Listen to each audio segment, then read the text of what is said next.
तो कनाडा का English literature है उसके बारे में हम आज बात करेंगे। और मुख्य चीज़ जो आपको ध्यान रखनी है वो है कि कनाडा हमेशा से ही शुरू से ही एक संघर्ष का केंद्र रहा है। जब औपनिवेशिक शक्तियां दुनिया के अलग अलग पार्ट्स, अलग अलग हिस्सों पर अपना आधिपत्य जमाने की कोशिश कर रही थी, उस समय कनाडा के अंदर भी फ्रेंच और ब्रिटिश पावर्स थी, यानी फ्रांसीसी शक्तियां और इंग्लैंड की जो शक्तियां थी वो अपना आधिपत्य जमाने की कोशिश कर रही थी। तो Canada has been a field for the power struggle for Britishers and the French colonies। तो ये जो संघर्ष है वो लगातार एक केंद्र बनता जा रहा था और यहाँ पर जो औपनिवेशिक जो कॉलोनियल पावर से वो अपना आधिपत्य जमाने की कोशिश कर रही थी। बेसिकली जो लिटरेचर है कनाडा का उसको दो भागों में बांट सकते हैं अपन। एक तो प्री कॉलोनियल पावर्स, यानी कॉलोनियल पावर्स जो औपनिवेशिक शक्तियाँ थी उनके आने के पहले का, और एक है पोस्ट कॉलोनियल पावर्स। इसका मतलब ये है कि जब कनाडा के अंदर ब्रिटिश और फ्रेंच कॉलोनीज बसने के पहले, यानी इन लोगों का अधिकार होने के पहले, वहाँ पर जो स्थानीय जो निवासी थे, जो वहाँ की जनजातियाँ, जो भी लोग रहते थे, उनके द्वारा भी लिटरेचर लिखा जाता था। तो उसको एबोरिजिनल्स लिटरेचर कहते हैं और इस लोग का अपरिपक्व या फिर कम प्रसिद्ध या कम विविधता वाला लिटरेचर कहा जाता है।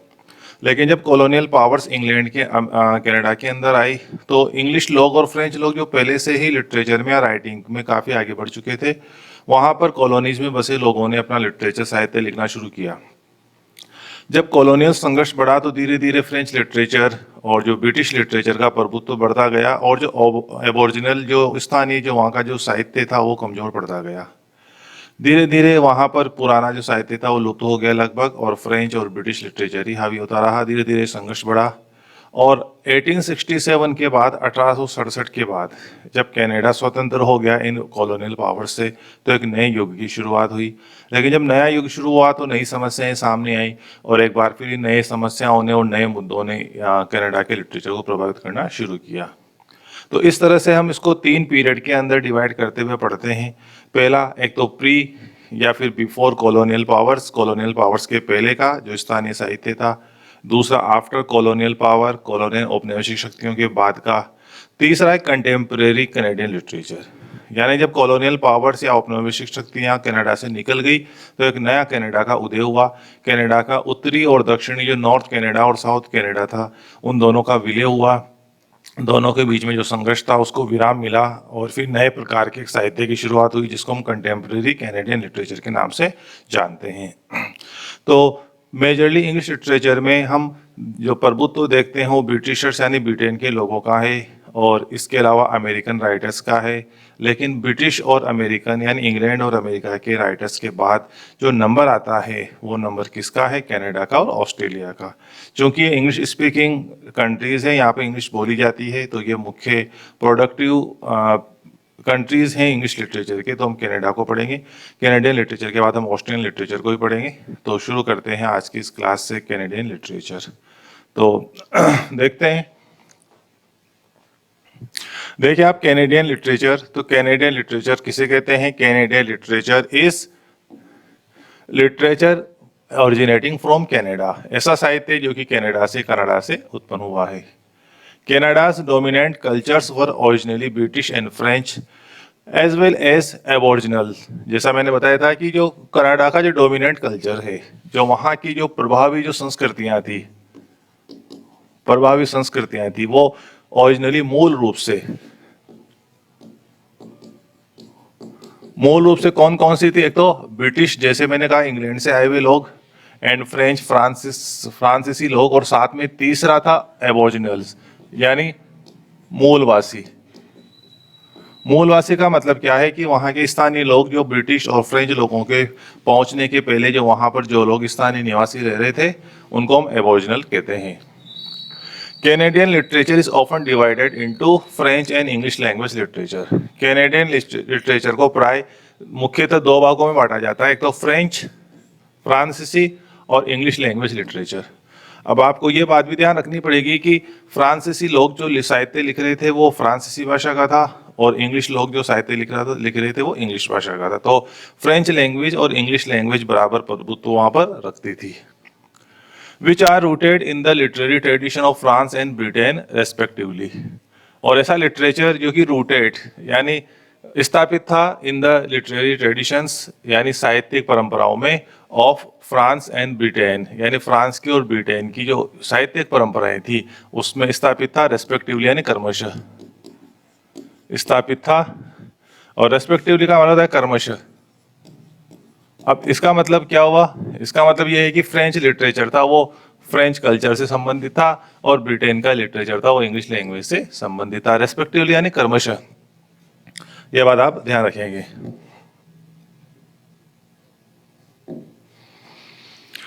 The earliest Canadian narratives were travel and exploration. जो शुरुआती जो कनाडा की जो कहानियां थी, जो कनाडा के अंदर शुरुआती जो लिटरेचर था जो मूल रूप से एबोरिजिनल्स यानी वहां के मूल वासियों का था, ये जिसमें कहानियां थी वो किसकी थी? Travel and exploration. शुरुआती जो लिटरेचर था वो किसके बारे में था? ट्रेवल एंड एक्सप्लोरेशन यानी यात्राओं के बारे में और खोजों के बारे में था। ये बात आप ध्यान रखिए। The country's literature has been strongly influenced by international migration, particularly in recent decades. और इस देश का साहित्य था वो बहुत ही ताकतवर तरीके से, प्रभावी तरीके से इन्फ्लुएंस था, प्रभावी रूप से इन्फ्लुएंस्ड यानी प्रभावित था bye international immigration. International immigration अंतर्राष्ट्रीय प्रवास। इमिग्रेशन का मतलब क्या होता है? प्रवास। प्रवास का मतलब क्या होता है कि दूसरे देश से लोगों का आना प्रवास कहलाता है। तो अंतर्राष्ट्रीय जो प्रवास हुआ था यानी बाहर के लोग आए थे, बाहर के लोग आगे बसने लगे। स्थानीय वासी कनाडा के काफी कम थे, बाहर के लोग यहाँ पर ज्यादा देखने को मिले क्योंकि फ्रेंच कॉलोनी बसी, ब्रिटिश कॉलोनी बसी।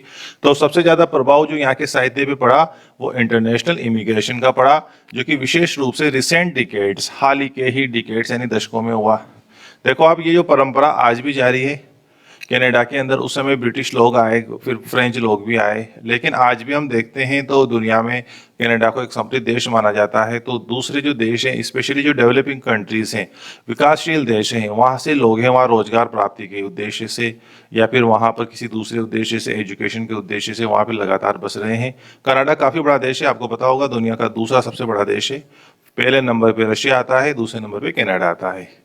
तो कनाडा काफ़ी है, संसाधन काफ़ी ज़्यादा है, जनसंख्या कम है यहाँ की, तो इस वजह से बाहर के लोगों को आसानी से रोज़गार मिल जाता है। और यहाँ पे जो लिविंग स्टैंडर्ड है, जीवन स्तर है, समृद्धि का जो लेवल है, स्तर है, वो भी ऊंचा है। इसलिए दूसरे देशों के जो लोग हैं वो यहाँ पे आके बसते हैं। और आप खुद जानते होंगे कि हमारे भारत के अंदर भी जो पंजाबी जो होते हैं, पंजाब के जो लोग होते हैं, वो सबसे ज़्यादा कनाडा में बसे हुए हैं। सरदार जिनको बोलते हैं सिख, वो उस कनाडा में काफ़ी ज़्यादा संख्या में है। ये बात आप ध्यान रखेंगे। Canada's literature, whether written in English or French, often reflect the Canadian perspective on। Canada का जो लिटरेचर है, वेदर चाहे इसको लिखा गया हो इंग्लिश में या फिर फ्रेंच भाषा में लिखा गया हो, ऑफन प्राय रिफ्लेक्ट्स, ये प्रदर्शित करता है, दर्शाता है, प्रदर्शित करता है द कैनेडियन पर्सपेक्टिव, जो कनाडा का जो पर्सपेक्टिव है, जो दृष्टिकोण है, उसी को प्रस्तुत करता है। ऑन किन किन चीजों पर? नेचर, प्रकृति पर। कनाडा चूंकि मैंने कहा कि काफी बड़ा एरिया है तो प्रकृति यहाँ पे डोमिनेट करते हैं। लोग कम क्षेत्र में रहते हैं और ज्यादातर क्षेत्रों में जंगल हैं, बड़े बड़े मैदान हैं, पहाड़ हैं, तो नेचर मुख्य है। फ्रंटियर लाइन, सीमांत प्रदेश, सीमांत जीवन। इतने बड़ा देश है तो इतनी बड़े देश की बड़ी सीमा भी है, और जो देश की सीमा जितनी ज़्यादा बड़ी होती है उसका उतने ही दूसरे देशों से संपर्क ज़्यादा होता है। तो ये भी वहाँ के समाज का एक पहलू है कि वहाँ पर सीमांत जीवन देखने को, फ्रंटियर लाइफ देखने को मिलती है, यानी दूर दराज के क्षेत्रों में रहने वाले लोग हैं। छोटा देश होगा तो मुख्यालय से जो हेड क्वार्टर होता है उससे डिस्टेंस थोड़ी कम रहेगी, और अगर वो दूर दराज का क्षेत्र है तो काफ़ी दूर दूर तक लोग बसे रहेंगे। तो सीमांत का मतलब होता है दूर दराज के जो लोग हैं उनका जीवन। और कनाडाज पोजीशन इन द वर्ल्ड, और संसार के अंदर जो कनाडा की जो स्थिति है इसके बारे में। तो मुख्यतः हम देखते हैं कि कनाडा का लिटरेचर है, चाहे इंग्लिश में हो या फ्रेंच में हो, प्राय कनाडा का पर्सपेक्टिव है, उसको नेचर, फ्रंटियर लाइन, सीमांत जीवन और कनाडा की पोजीशन जो संसार में, इन पर मुख्य निर्भर करता है। The literature of Canada mainly concentrate, और कनाडा का जो लिटरेचर है मुख्यतः केंद्रित है कैनेडियन वुमेन, कनाडा की महिलाओं के ऊपर, और एकेडियंस। और एकेडियन वहां की एक प्रजाति है, स्थानीय, एन एथनिक ग्रुप। एथनिक का मतलब होता है मानव प्रजाति, एक मानव प्रजाति का समूह, डिसेंडेड जो कि उत्पन्न हुआ है फ्रॉम फ्रेंच, फ्रेंच लोगों से, सेटल्ड जो कि बस गए थे, the new France colony in Canada, Canada के अंदर। एकेडियंस किसको बोलते हैं? वो फ्रांसीसी लोग जो कि इंग्लैंड में एक जो जगह है जिसका नाम है न्यू फ्रांस कॉलोनी, वहां पर बस गए थे, और वहां न्यू फ्रांस कॉलोनी में वो बस गए थे जो कि एक एरिया है। वो फ्रांसीसी लोग जो कनाडा में बस गए थे। एबोरिजिनल पीपल इन कनाडा, और कनाडा के जो मूल वासी जो वहां पर इन लोगों के आने से भी पहले रहते थे, उनको बोलते हैं मूल निवासी। एंड आयरिश कैनेडियन, और आयरलैंड से आए हुए कैनेडियन लोग, ये मुख्य वहाँ पे प्रजातियां हैं। और यहाँ का जो लिटरेचर है कनाडा का, वो इन सभी से प्रभावित है। तो जैसे लिटरेचर कनाडा का मुख्य तरह केंद्रित है, कैनेडियन वुमेन कनाडा की महिलाओं से संबंधित है, और एकेडियन जो फ्रांसीसी लोग जो वहाँ पर बस गए थे न्यू फ्रांस कॉलोनी में, उनसे संबंधित है। एबोरिजिनल पीपल्स वहाँ के जो स्थानीय वासी उनसे हैं, और आयरिश कैनेडियन जो आयरलैंड से आए हुए कैनेडियन है। तो अलग अलग प्रकार की जो मानव प्रजातियां थी वहाँ पे विकसित हो रही थी, अलग अलग प्रकार के जो लोग हैं वहाँ पे बसे हुए थे, और सभी का जो कल्चर था वो अलग अलग था, मिक्सचर था, और सभी कल्चर के कारण वहाँ पर एक मिक्सचर पैदा हो रहा था, वो लिटरेचर को भी प्रभावित कर रहा था। तो इस प्रकार अलग अलग कल्चर, नेचर, वहाँ पर इमिग्रेशन, ये कुछ मुद्दे थे जो लिटरेचर के भूमिका में, थीम में, मुख्य केंद्र में बने हुए थे। आगे बढ़ते हैं अब।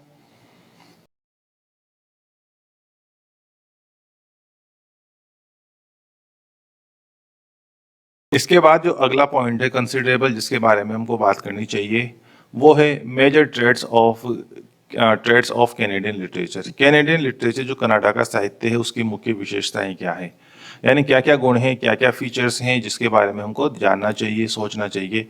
और इसके अंदर बीच बीच में एग्जाम्पल भी आ रहे हैं कि किस तरह से, कौन कौन से उदाहरण है, फेमस राइटर्स कौन से हैं जिन्होंने इस थीम को हाईलाइटेड किया है अपने वर्क्स के अंदर। तो इसको भी हमको बहुत ध्यान से पढ़ना पड़ेगा। देखिए आप, major traits of Canadian literature, यानी कैनेडियन साहित्य का मुख्य जो ट्रेड्स है, विशेषताएं क्या है। सबसे पहला है फेलियर एज अ थीम, यानी असफलता को भी एक थीम के रूप में प्रस्तुत किया गया है। यानी असफलता, मानव जीवन की किसी प्रकार की जो असफलता है, वो भी लिटरेचर में एक विषय वस्तु बनी है। कहाँ पर? कैनेडियन लिटरेचर में। ध्यान रखिए आप, फेलियर एंड फ्यूटिलिटी। फेलियर यानी असफलता, और फ्यूटिलिटी क्या होता है? निरर्थकता। फीचर यानी विशेषता है। हेवीली, भारी तरीके से, मुख्य तरीके से, as theme in many notable works. कई सारे मुख्य जो कार्य हैं उसमें बड़ी मात्रा में नोटेबल वर्क्स, बड़ी मात्रा में असफलता और निरर्थकता को थीम के रूप में देखा गया है। जैसे कि उदाहरण के लिए देखें, इंस्टेंस का मतलब उदाहरण, जैसे not wanted on the voyage, यह एक वर्क है, और ये वर्क है टिमोथी फिंडले का। या फिर कोमोर्स्का जो कि एनी हबर्ट का है। ये दोनों वर्क ऐसे हैं जिसके अंदर जो मेन थीम है वो क्या है? फेलियर इन लाइफ, यानी जीवन में असफलता को इसमें मुख्य विषय वस्तु बनाया गया है। टिमोथी फिंडले का not wanted on the voyage, और कोमोस्का है जो कि एन हर्बर्ट का है।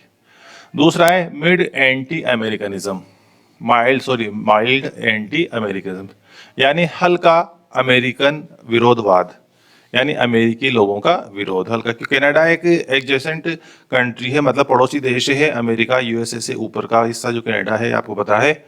और इस कैनेडियन जो संपर्क है, इस जो कैनेडियन जो कांटेक्ट है अमेरिका से, तो इनके बीच में काफ़ी तनाव बना रहता है, टेंशन बनी रहती है। तो इस वजह से जो दोनों के बीच में तनाव देखने को मिलता है। तो हल्का सा एक ये जो विरोध का सुर है, ये भी लिटरेचर में एक अपनी एक जगह बनाता है, साहित्य में एक मुख्य विषय वस्तु के रूप में देखने को मिलता है। Mild anti Americanism, there is marked sentiment of anti-American, often the form of gentle satire। इसका हिंदी अर्थ लिख दूं मैं, माइल्ड यानी हल्का, और एंटी का मतलब विरोधी, अमेरिका विरोधवाद, अमेरिका हल्का, अमेरिका विरोधवाद। There is the mark sentiment of the anti American. एक मार्क का मतलब चिन्हित, नोटिस किया गया। सेंटिमेंट एक भावना नजर आती है, ऑफ एंटी अमेरिकन यानी अमेरिका के विरोधियों की, often in the form of gentle satire, जो कि प्राय एक हल्के सटायर यानी हल्के व्यंग्य के रूप में नजर आती है। तो हल्के व्यंग्य के रूप में एंटी अमेरिकन भावना देखी जाती है कनाडा के लिटरेचर में, यह बात आप ध्यान रखिए। मल्टीकल्चरिज्म यानी बहुसंस्कृतिवाद, यानी जहां पर अलग अलग प्रकार की संस्कृतियां हों, बहु संस्कृतिवाद। अब बहुसंस्कृतिवाद का मतलब है कि जैसा मैं आपको बता ही दिया कि वहाँ का कनाडा का स्थानीय जो संस्कृति वो अलग है, ब्रिटिशर्स आए उनकी संस्कृति अलग है, फ्रेंच है उनकी संस्कृति अलग है, और भी दूसरे देशों से जो लोग आते हैं उनकी संस्कृति अलग है। तो इस प्रकार अलग अलग प्रकार की संस्कृति का मेल यहाँ पर कनाडा के लिटरेचर में देखने को मिलता है। सिंस वर्ल्ड वॉर सेकंड, द्वितीय विश्व युद्ध के बाद से मल्टीकल्चरलिज्म यानी बहुसंस्कृतिवाद has been an important theme, वो कैनेडियन लिटरेचर में एक मुख्य विषय वस्तु बना रहा है। राइटर्स जैसे कि लेखक हैं यूजिंग दिस थीम, जिन्होंने इस थीम का इस्तेमाल किया है, इंक्लूड जिसमें शामिल है Mordecai Richler, author of the apprenticeship of the Duddy Kravitz. ये एक फेमस वर्क है इसका, the apprenticeship of Duddy Kravitz. इसके अंदर भी मल्टीकल्चरिज्म को दिखाया है। मार्गरेट लॉरेंस का एक फेमस वर्क है जिसका नाम है the stone angel. The stone angel है वो मार्गरेट लॉरेंस का है। रोइंटन मिस्त्री, माइकल ओदांचे, और author of English patient Michael ओदांचे का जो एक फेमस वर्क है वो है इंग्लिश पेशेंट, और चाइनीज कैनेडियन राइटर है वेसन चोय। ये सभी जो फेमस राइटर्स है जो हम यहाँ पे नाम ले रहे हैं, इन सभी राइटर्स ने अपने वर्क्स के अंदर, अपने नॉवेल्स के अंदर इस मल्टीकल्चरिज्म, बहुसंस्कृतिवाद का जो पॉइंट है, बिंदु है, इसको उठाया है। ठीक है, तो धीरे धीरे इस प्रकार बीच बीच में नाम आते जाएंगे तो आपको भी आइडिया होता जाएगा कि कैनेडियन लिटरेचर के फेमस कौन कौन हैं। तो अभी तक जिनको हम बाद में डिटेल में पढ़ेंगे, इसको पढ़ेंगे, मार्गरेट लॉरेंस को पढ़ेंगे, और माइकल ओदांचे को पढ़ेंगे। ठीक है, इनको हम डिटेल में पढ़ेंगे, बाकी का तो इतना जिक्र नहीं आएगा। तो आपको आइडिया हो जाएगा कि हम कौन कौन से राइटर्स के बारे में आगे बात करने वाले हैं। नेक्स्ट है नेचर। जैसा शुरू में कहा था कि नेचर एक मुख्य है, बड़ा देश है, बड़ा प्रदेश है। And human versus nature tension, इंसान और प्रकृति के बीच में जो तनाव है उसके बारे में। नेचर विशाल है, प्रकृति निशाल है, बड़ा भूभाग है, जंगल है, मैदान है, पहाड़ है। तो इंसान हमेशा इतने बड़े भूभाग पर संघर्ष करता नजर आया अपने अस्तित्व के लिए, और कहीं पर इंसान की विजय हुई, कहीं पर प्रकृति की विजय हुई। तो इंसान और प्रकृति के बीच में ये जो संघर्ष है, इस संघर्ष को भी लिटरेचर में दिखाया गया है। Nature is sometimes portrayed like an enemy, और प्रकृति को कभी कभी चित्रित किया गया है एनिमी, एक शत्रु के रूप में, और sometimes like a divine force, और कभी कभी इसको देवीय शक्ति के रूप में प्रदर्शित किया गया है। पोर्ट्रेट यानी चित्रित किया गया है।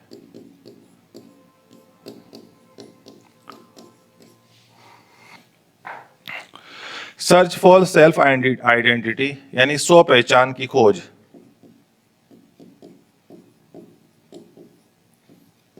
आत्म पहचान या खुद की पहचान, खुद की क्या अस्तित्व है, खुद का जीवन में क्या महत्व है, तो इसको क्या बोलते हैं, सेल्फ आइडेंटिटी, खुद का महत्व, खुद की पहचान। तो खुद की पहचान भी एक विषय वस्तु रही है कैनेडियन लिटरेचर में। देखें, some Canadian novels revolve around the theme of the search for one's identity. कुछ कैनेडियन नॉवेल्स ऐसे हैं जिनकी जो विषय वस्तु है रिवॉल्व्स अराउंड, वो घूमती है फॉर वंस आइडेंटिटी, एक व्यक्ति की खुद की पहचान पर, वंस आइडेंटिटी स्वयं की पहचान, एंड नीड और जरूरत पर, टू जस्टिफाई वंस एग्जिस्टेंस, और अपने खुद के एग्जिस्टेंस, अपने खुद के अस्तित्व को सही ठहराने की आवश्यकता पर भी वो मिलती है। तो कुछ नॉवेल्स कैनेडियन लिटरेचर ऐसे हैं जिनकी विषय वस्तु घूमती है एक व्यक्ति की खुद की पहचान के लिए, और खुद का अस्तित्व क्या है, उस अस्तित्व को सही ठहराना, जस्टिफाई यानी सही ठहराने की आवश्यकता के ऊपर ये निर्भर करती है। अब इसमें आगे बढ़ते हैं, और भी फीचर्स हैं, और भी ट्रेड है, उनको देखते हैं।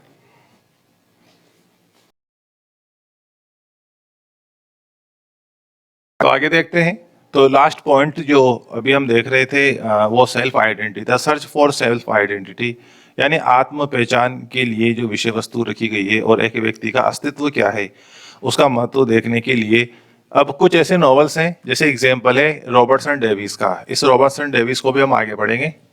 तो रॉबर्टसन डेविस का है जो फिफ्थ बिजनेस, इसके अंदर जो मेन कैरेक्टर है जिसका नाम है Dunstan Ramsay, searches for a new identity, वो अपने लिए एक नई पहचान है उसको खोजता है by living his old town of डेप्टफोर्ड।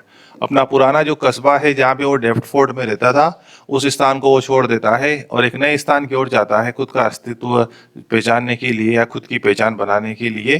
तो ऐसा जो कैरेक्टर है इसके अंदर डनस्टन रैम्से, वो रॉबर्टसन डेविस के फिफ्थ बिजनेस नाम के अंदर इस थीम को विषय वस्तु को दिखाया गया है।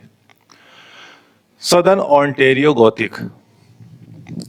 ओंटारियो आपको पता होगा जो कनाडा की राजधानी है ओंटारियो, वहाँ का एक बहुत बड़ा शहर है। और सदर्न यानी दक्षिणी जो ओंटारियो है वहाँ का गॉथिक, यह एक जॉनर है, ये एक साहित्यिक रूप है जिसके बारे में लिटरेचर के बारे में जो ये भी एक पॉइंट रहा है।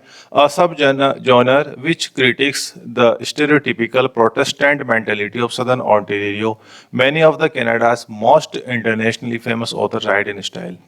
यह एक राइटिंग स्टाइल, एक लेखन शैली है दक्षिणी ओंटारियो शहर की गॉथिक शैली। गॉथिक शब्द आपने सुना होगा लिटरेचर में, गॉथिक का मतलब एंशंट कल्चर से रिलेटेड, इमेजिनेशन से भरपूर, तो प्राचीन कह सकते हैं अपन इसको, प्राचीन शैली।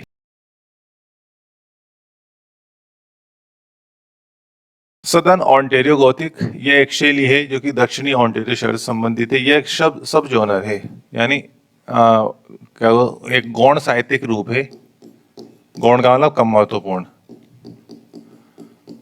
गौण साहित्यिक रूप। विच क्रिटिक्स जो कि विश्लेषण करता है, क्रिटिक का मतलब विश्लेषण करना, विश्लेषण करता है, विश्लेषण करता है द स्टेरियोटिपिकल प्रोटेस्टेंट मेंटालिटी। जो स्टेरियोटिपिकल का मतलब होता है रूढ़िवादी,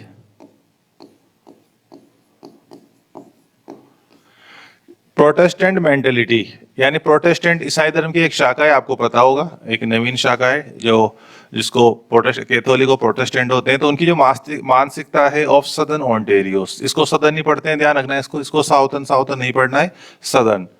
तो सदर्न ओंटारियो दक्षिणी ओंटारियो शहर का जो दक्षिणी भाग था वहां पर जो रूढ़िवादी प्रोटेस्टेंट ईसाई लोगों की जो मानसिकता थी उसका विश्लेषण करता है, ऐसा एक सब जोनर है। और कई सारे कनाडा के जो इंटरनेशनली फेमस ऑथर्स हैं वो इस स्टाइल में लिखते हैं। तो यानी कुल मिला के ओंटारियो शहर का जो दक्षिणी भाग है इसको सदर्न ओंटारियो कहा है। वहाँ पर प्रोटेस्टेंट लोग रहते हैं जिनकी विशेष प्रकार की एक कल्चर है, विशेष प्रकार की एक सोच है, दृष्टिकोण है, और उससे रिलेटेड जो लिटरेचर है उसको सदर्न क्रिटिक गॉथिक स्टाइल कहा गया है। इसमें बहुत सारे इंटरनेशनली अक्लेम्ड जो राइटर्स है वो इस स्टाइल में लिखते हैं। The underdog hero.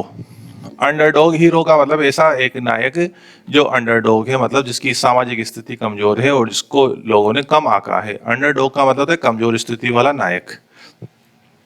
तो most common hero of Canadian literature, Canadian literature का सबसे सामान्य जो नायक होता है वो एक ऑर्डिनरी पर्सन, एक सामान्य व्यक्ति होता है। हु मस्ट ओवरकम चैलेंजेस, जो कि ओवरकम करता है, विजय हासिल करता है चैलेंजेस, चुनौतियों से।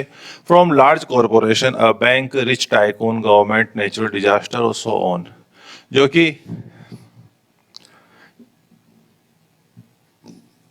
जीत लेता है चैलेंजेस, चुनौतियों को जीत लेता है। फ्रॉम लार्ज कॉरपोरेशन, एक जो बड़ी जो कॉरपोरेशन का मतलब कंपनी या संस्था, उसके खिलाफ संघर्ष करता है।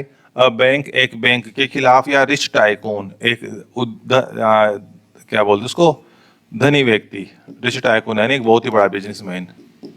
गवर्नमेंट, सरकार, या नेचुरल डिजास्टर, या जो प्राकृतिक जो आपदा है उसके खिलाफ जो चुनौतियां उनको जीत लेता है। तो अंडरडॉग एक साधारण पृष्ठभूमि वाला नायक जो पंगा लेता है, सीधी भाषा में कहें तो एक बड़ी संस्था से, एक बैंक से, रिच टाइकून एक धनाढ्य व्यक्ति से, सरकार से, या फिर एक प्राकृतिक आपदा यानी बड़ी बड़ी चुनौतियों का सामना करता है और विजय हासिल करता है। अर्बन वर्सेस रूरल, शहर वर्सेस ग्रामीण, यानी इसका मतलब शहर एक तरफ शहरी जीवन, एक तरफ ग्रामीण जीवन। ये एक बहुत ही मुख्य विषय वस्तु रही है जो लगभग सभी कंट्रीज के लिटरेचर में देखने को मिलती है। ये किस प्रकार शहर का कल्चर अलग होता है, गांव का कल्चर अलग होता है, दोनों के बीच में हमेशा एक डिफरेंस नजर आता है, कॉन्ट्रास्ट नजर आता है। और लिटरेचर की one of the most favourite जो थीम्स है उनमें से ये रहता है। तो देखो आप, अ variant of the underdog theme, और यह भी एक उस अंडरडॉग थीम का एक वेरिएंट है, एक भिन्न रूप है। विच इन्वॉल्व, जिसमें शामिल है a conflict between urban culture and rural culture, जिसमें एक शहरी और एक ग्रामीण संस्कृति के बीच में एक द्वंद्व देखने को मिलता है, एक कॉन्फ्लिक्ट, एक संघर्ष देखने को मिलता है। यूजुअली, सामान्यतः portraying the rural characters as morally superior, जिसमें सामान्यतः चित्रित किया जाता है रूरल कैरेक्टर्स, ग्रामीण जो पात्र हैं वो मोरली सुपीरियर यानी नैतिक रूप से श्रेष्ठ होते हैं। शहरी लोगों को की नैतिकता कमजोर बताई जाती है और यह नैतिक रूप से अधिक सुदृढ़ होते हैं। Often as Stephen Leacock sunshine sketches of little town, जैसे कि स्टीफन लेकॉक, इसको पढ़ेंगे हम, ये भी इंपॉर्टेंट राइटर है। इसका एक फेमस वर्क है, नॉवल है sunshine sketches of little town. इसके अंदर इसी अर्बन वर्सेस रूरल के विषय को बताया गया है। एलिस्टर मैक्लॉयड का no great mischief, simplicity of rural living is lost in the city, कि किस प्रकार जो ग्रामीण जीवन की जो सादगी है वो शहरी जीवन में खो जाती है। मुख्य कैरेक्टर ग्रामीण जीवन से निकलकर शहर पहुंचता है और अपना ग्रामीण जीवन की जो संपदा है, समृद्धि है, जो कल्चर है उसको भूल जाता है और उसका खुद का जो अस्तित्व है, ग्रामीण अस्तित्व, वो शहर की चकाचौंध में खो जाता है। तो अर्बन वर्सेस रूरल के अंदर हम देखते हैं तो एक तो ये जो स्टीफन लेकॉक का जो sunshine sketches of little town ये है, और एक एलिस्टर मैक्लॉयड का नो ग्रेट मिसचीफ, यह एक इसी प्रकार के ग्रामीण जीवन के बारे में और सांस्कृतिक और शहरी जीवन के बारे में जो संघर्ष है उसको बताता है। ठीक है, आगे बढ़ते हैं।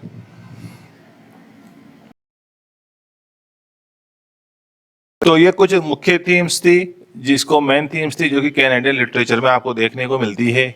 तो एक बार इनको थोड़ा सा हल्का सा नजर मार लेते हैं। जैसे फेलियर एज थीम, जैसे जीवन की असफलता को भी विषय वस्तु बना के पेश किया है। एक हल्का एंटी अमेरिकनिज्म, अमेरिकी लोगों के खिलाफ, अमेरिकी देश के खिलाफ जो थोड़ा सा विरोध का भाव है कनाडा के अंदर, वो भी साहित्य की विषय वस्तु रहा है। मल्टीकल्चरिज्म यानी बहुसंस्कृतिवाद, अलग अलग संस्कृतियों का समावेश है। नेचर, प्रकृति है, जहाँ पे इंसान और प्रकृति के बीच में संघर्ष को दिखाया जाता है। सर्च फॉर सेल्फ आइडेंटिटी, खुद की पहचान के लिए संघर्ष। और सदर्न ओंटारियो गोथिक, एक शैली जिसमें दक्षिणी ओंटारियो शहर का जो कल्चर है वो दिखाया जाता है, वहाँ की समस्याएं, वहाँ के मुद्दों को दिखाया जाता है। एक अंडरडॉग हीरो, जहाँ पे एक साधारण सा हीरो है जो बड़ी संस्थाओं के खिलाफ संघर्ष करता हुआ नजर आता है। और अर्बन वर्सेस रूरल, शहरी और ग्रामीण क्षेत्रों के बीच में संघर्ष दिखाया जाता है। आगे देखते हैं। अगली स्लाइड है Canadian authors who have one international awards, ऐसे कैनेडियन राइटर्स जिन्होंने अंतर्राष्ट्रीय पुरस्कार जीते हैं। ये देखना जरूरी है, इससे आपको एक दृष्टि मिल जाएगा, एक संक्षेप में एक आपको समरी, क्या कहेंगे, समरी पॉइंट्स मिल जाएंगे कैनेडियन लिटरेचर के बारे में कि कौन कौन से राइटर्स इंटरनेशनली अक्लेम्ड हैं, अंतर्राष्ट्रीय रूप से प्रसिद्ध हैं और जिनको जानना जरूरी है। तो आपकी थोड़ी सी एक जान पहचान हो जाएगी और आपको पता लग जाएगा किसने कौन कौन से बड़े पुरस्कार जीते हैं। देखिए आप, सबसे पहले नोबेल प्राइज की बात करें तो एलिस मुनरो ने 2013 के अंदर नोबेल प्राइज जीता था। Alice Munro. International Booker prize भी एलिस मुनरो जीत चुकी है 2009 में। यहाँ पे एलिस मुनरो है, उसको किसी पर्टिकुलर वर्क के लिए नहीं मिला है। और यूं भी देखिए आपकी नोबेल प्राइज कभी भी किसी एक बुक या एक नॉवल पर नहीं मिलता है।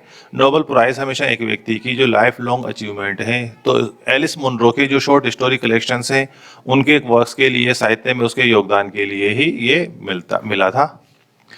तो एलिस मुनरो को नोबेल प्राइज भी मिला 2013 में। इसके अलावा इंटरनेशनल बुकर प्राइज 2009 में मिला।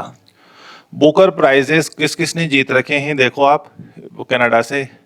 एक तो माइकल ओंदाचे, इसको ओंदाचे पढ़ते हैं, माइकल ओंदाचे ने जीता और फेमस वर्क है इनका द इंग्लिश पेशेंट, बहुत अच्छा नॉवल है, इसकी समरी आपको बताएंगे। तो माइकल ओंदाचे का द इंग्लिश पेशेंट 1992 में इन्होंने बुकर प्राइज जीता। मार्गरेट एडवुड, इसका ब्लाइंड असेसिन 2002, इन सब पे मूवीज बन चुकी है क्योंकि काफी फेमस नॉवल है ब्लाइंड असेसिन। येन मर्टल का लाइफ ऑफ पाई, इस पे भी मूवी बन चुकी है 2002 में। मूवी नहीं, 2002 में इसको पुरस्कार मिला था बुकर। मार्गरेट एटवुड का द टेस्टामेंट 2019। यानी ये वर्क्स हैं, नॉवेल्स हैं जिनको बुकर पुरस्कार मिल चुके हैं, और ये राइटर्स कहाँ से, कनाडा से। तो माइकल ओंदाचे का इंग्लिश पेशेंट, मार्गरेट एटवुड का the blind assassin, yen myrtle का लाइफ ऑफ पाई, और मार्गरेट एटवुड का द टेस्टामेंट्स, ये फेमस नॉवेल्स हैं जिनको बुकर प्राइजेस मिल चुके हैं।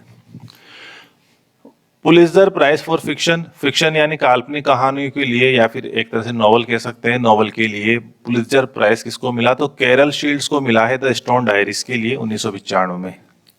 पीछे जो सन दे रखा है ब्रैकेट में, वो इन वर्क्स का नहीं है बल्कि बुकर प्राइज का ईयर है। बुक्स तो हो सकती है कि सेम ईयर आई हो या इससे एक साल पहले आई है। ज्यादातर मामलों में जो कोई भी बुक जिसके लिए प्राइज मिलता है वो उस प्राइज से एक साल पहले आती है। फिर भी ये जो सन दे रखे हैं, जो ईयर दे रखे हैं, वो कब के हैं, जिस साल इनको प्राइज मिला था। तो पुलित्जर फिक्शन, कैरल शील्ड्स का जो स्टोन डायरीज 1995 में पुलित्जर मिला। इसके अलावा Commonwealth writers prize, Commonwealth writer prize, ये कॉमनवेल्थ अवार्ड उन देशों को दिया जाता है जो कभी ना कभी ब्रिटिश कॉलोनीज रही हो, ब्रिटिश लोगों का वहाँ पे शासन रहा हो। तो यहाँ पर कनाडा के अंदर भी ब्रिटिश लोगों का शासन रहा है, हम शुरू से देख रहे हैं। तो ज़्यादा इंपॉर्टेंट तो नहीं है, ज़्यादा इंपॉर्टेंट तो यही होते हैं नोबल, बुकर वगैरह, फिर भी आप नज़र मार लीजिएगा। तो ऑलिव सीनियर का द समर लाइटनिंग 1987 में इसको कॉमनवेल्थ मिला। मॉर्डिकाई रिचलर को सोलोमन गर्स की वॉज हियर, ये एक इनका नॉवल था 1990 में, इसको कॉमनवेल्थ प्राइज मिला। रोहिंटन मिस्त्री इंडियन ओरिजिन के राइटर हैं, सच a long journey, Rohinton Mistry का ही फाइन बैलेंस 1996। ऑस्टिन क्लार्क का द पॉलिश्ड हो 2003। लॉरेंस हिल का द बुक ऑफ निग्रोज, ये जो वर्क्स हैं इनके लिए कॉमनवेल्थ राइटर प्राइज मिला। इसमें जो फेमस नाम है, जो जिनकी कैनेडियन लिटरेचर में जिनका बड़ा नाम है, वो एक एलिस मुनरो का है, काफ़ी ज़्यादा फेमस नाम है। माइकल ओंदाचे का है, मार्गरेट एटवुड का है, येन मर्टल का है, और इधर एक मॉर्डिकाई रिचलर का है। ये फेमस राइटर्स हैं, इनके नाम से थोड़े थोड़े आप परिचित हो जाएंगे। तो इस स्लाइड में जो आपको दिख रहे हैं वो इंटरनेशनल अवार्ड्स हैं, और जिसको आप देख रहे हैं यहाँ पर, तो इनको याद रखना जरूरी है, क्वेश्चन पूछे जाते हैं। तो एलिस मुनरो को नोबल मिला, तो इसका मतलब कि नोबल केवल कनाडा से भी एक ही व्यक्ति को मिला है, एलिस मुनरो को। बुकर मिलेगा माइकल ओंदाचे को, मार्गरेट एटवुड, और येन मर्टल को, मार्गरेट एटवुड को 2 बार मिल चुका है। ठीक है, तो अभी इस क्लास को हम यही ख़त्म करते हैं। हमने आज कैनेडियन लिटरेचर का जो बैकग्राउंड है वो समझा, जो मेजर जो इंटरनेशनली अक्लेम्ड राइटर्स थे उनके बारे में जाना, और मेजर थीम्स क्या क्या इसके सब्जेक्ट है कैनेडियन लिटरेचर को, उसको देखने की कोशिश की। तो आज की वीडियो में हम इसको यहीं स्टॉप करते हैं। आप इसको रिवाइज कीजिए, अच्छे से पढ़े। हम वापस आपके सामने एक बार फिर अगली क्लास में आएंगे। तब तक के लिए good bye and thank you very much.